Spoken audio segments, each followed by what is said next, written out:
Sepak bola Indonesia berkembang pesat berkat kebijakan naturalisasi dari PSSI hingga membuat publik Vietnam panik.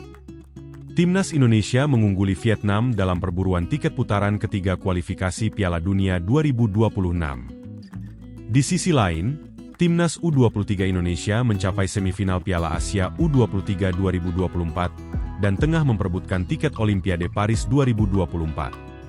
Transformasi pesat tersebut merupakan hasil dari program naturalisasi PSSI di bawah kepemimpinan Erick Thohir.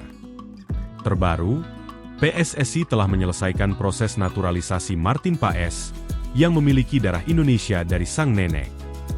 Kiper berusia 25 tahun itu pernah bermain untuk tim nasional Belanda di kelompok usia U19 hingga U21.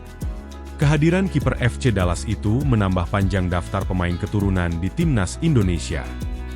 Namun, proyek naturalisasi PSSI tidak berhenti di situ dengan sejumlah nama lain tengah menjalani proses yang sama.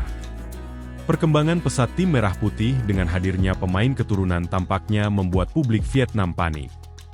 Media setempat Tan Nien menilai Vietnam saat ini telah dilampaui oleh Indonesia di semua level usia.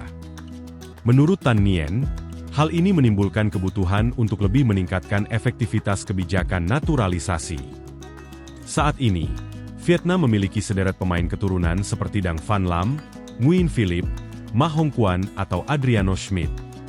Namun, Tan Nien menilai jumlah tersebut masih terlalu sedikit dibandingkan dengan sumber daya pemain di luar negeri. Pandangan yang sama juga disampaikan oleh pakar sepak bola Vietnam, Ngo Quang Tung.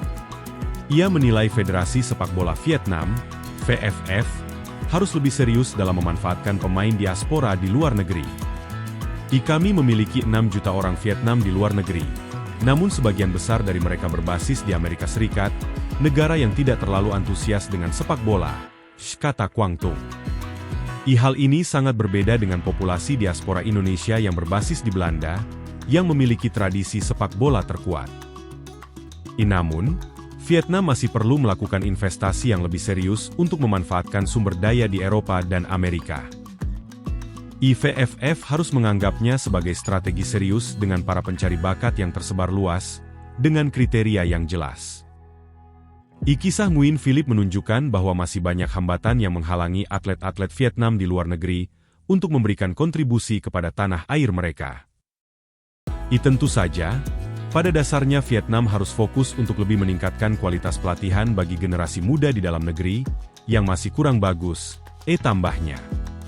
Pakar Phu Quang Huy juga memiliki pendapat serupa dengan berkaca pada Indonesia dan Thailand.